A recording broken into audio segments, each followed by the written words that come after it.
I once heard a saying that the lottery is nothing but a tax on the poor and on the fool.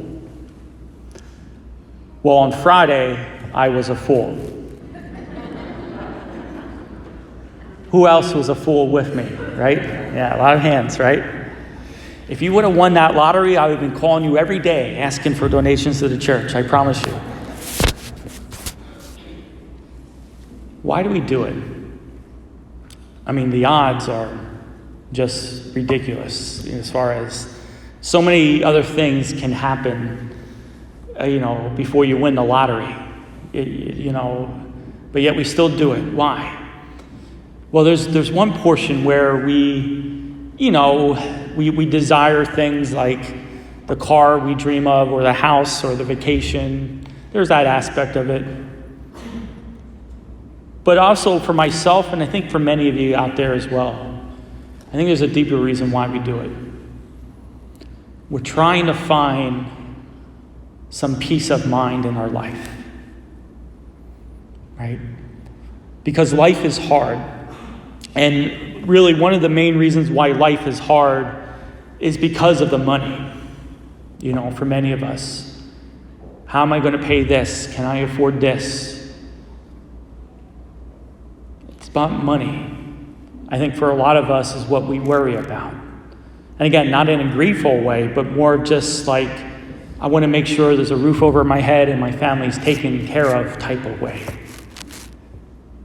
We go and we watch TV, we watch the news, and right now, our economy is not doing so well. And again, it brings more restlessness and fear and anxiety in our hearts. What about my retirement?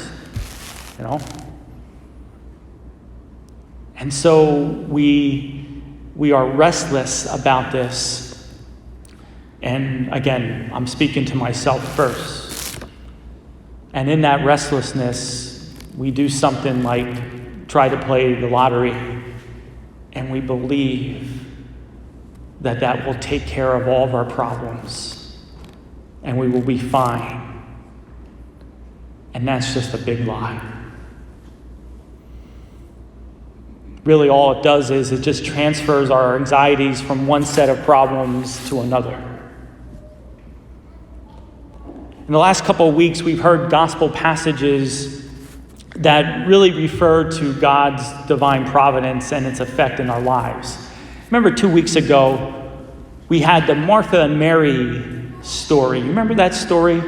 Martha and Mary was hosting Jesus for dinner, and Martha was anxious and worried. She was going back and forth, cooking and cleaning and making sure everything was prepared for Jesus, while her sister Mary was just sitting here listening to him speak. And Martha says to Jesus this one line that really grabbed me. She says to Jesus, "Lord, do you not care? Lord, do you not care?" And we utter that same type of prayer as well. Do you not care, Lord? And then fill in the thing that is keeping you up at night, or fill in the thing that is putting butterflies in your stomach, that's always on your mind. Lord, do you not care? And we believe that.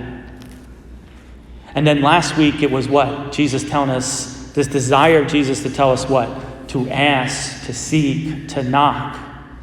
That God is not only a good giver, God's not only a giver, but a good giver who longs and desires, and really all he knows how to do is to give good gifts. But again, we question it because, again, 2 weeks ago, Lord, do you not care? And then last week, it's what? It's, Lord, I've asked you for things and you have not come through.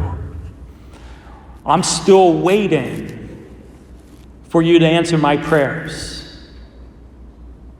And it's because of those two things that God doesn't care or God's slow to respond. Those two things is why then we have this need and desire. Well, I got to take care of myself. I got to go play the lottery. I got to do these things.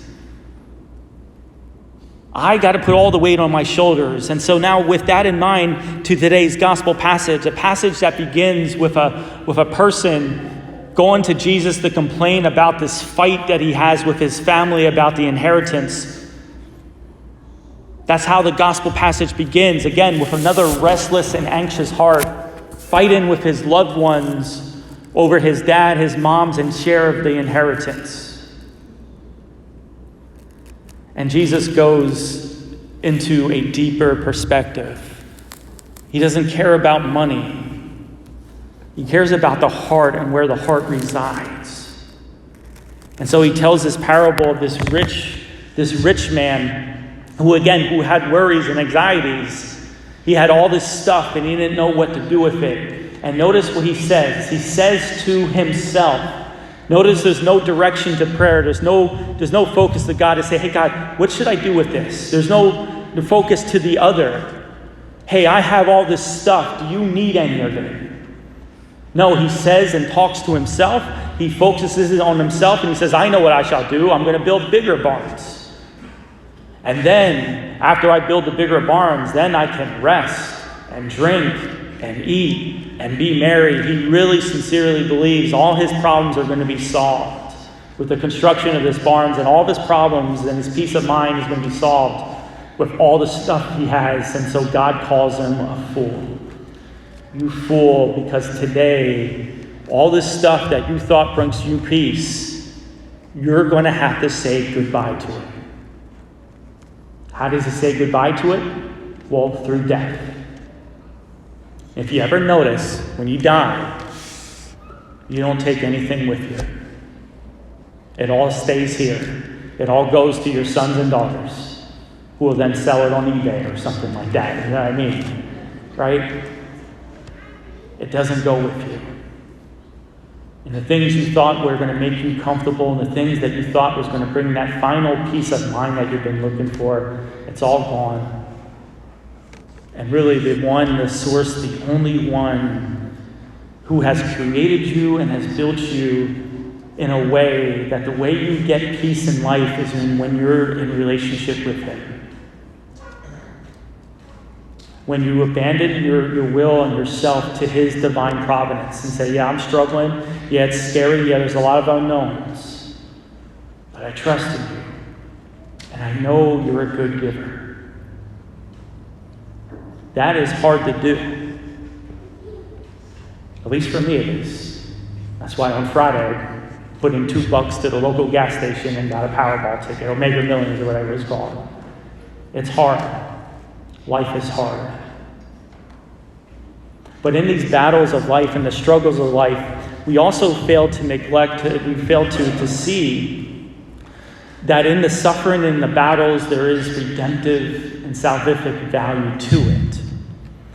And we were talking about peace, but the only way to get peace is through war. Think of it by way of analogy here. You have two sets of friends, and the one friend is always there for you in the little things in life. You fall, you hurt yourself, the friend is there for you. But then there's another friend that's there for you when your spouse dies.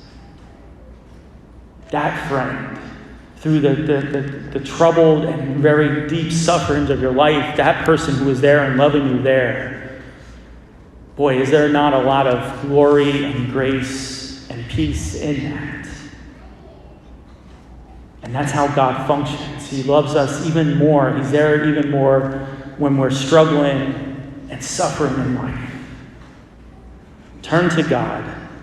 Let him be the sole source of peace in your life. May God bless you.